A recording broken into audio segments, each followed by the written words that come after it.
प्रधानमंत्री बना दो तो देश का नक्शा बदल दूंगा।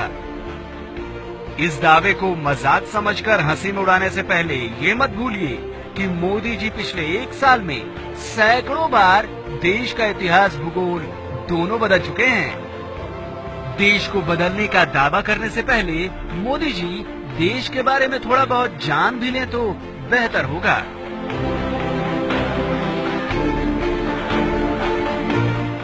आपको दिखाते हैं मोदी जी के सामान्य ज्ञान के कुछ नमूने, जिसे देखकर आपको मोदी के ज्ञान और उनके दावों दोनों का सच पता लग जाएगा।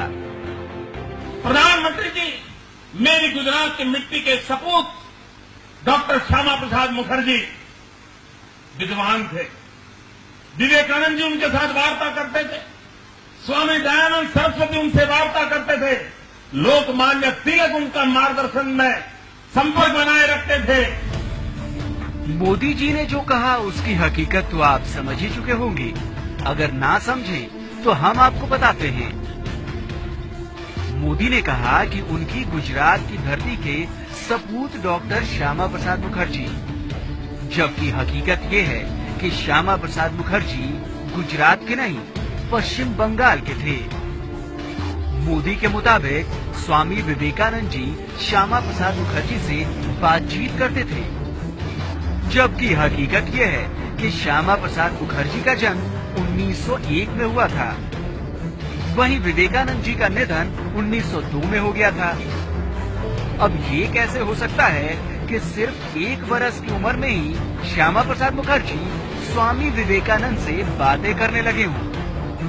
खैर, एक और नमूना भी देखिए।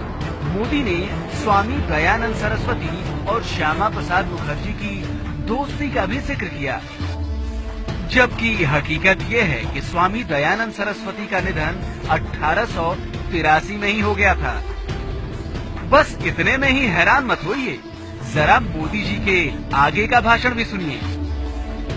और लंदन में अंग्रेजों के नाक के नीचे इस गुजरात के सपूत ने इंडिया हाउस का निर्माण किया था। और मदन लाल धिंगरा ने कर्नल वायली को मारने का काम उस इंडिया हाउस में किया था। हिंदुस्तान में क्रांतिकारियों के वो गुरु माने जाते थे।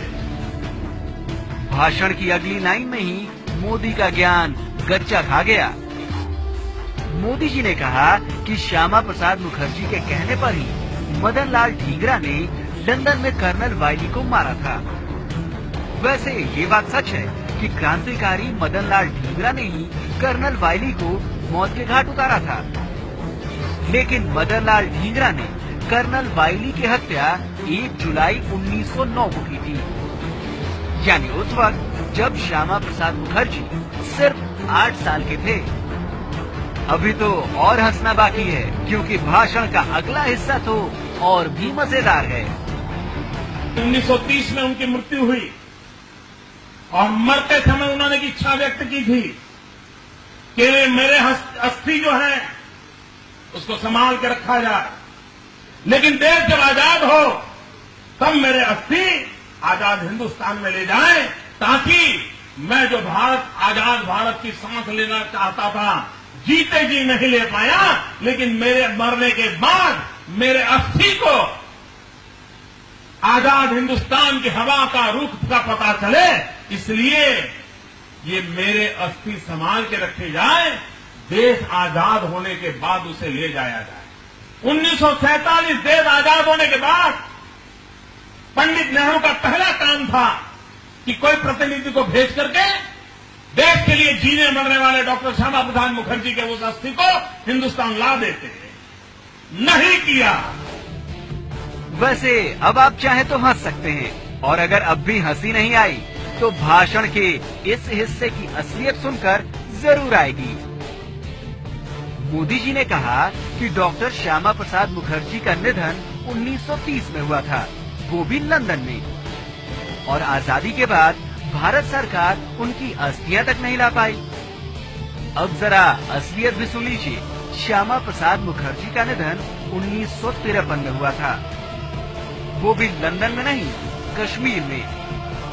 अब आप ही सोचिए, चले हैं देश के पीएम बनने, लेकिन देश के इतिहास का ही पता नहीं।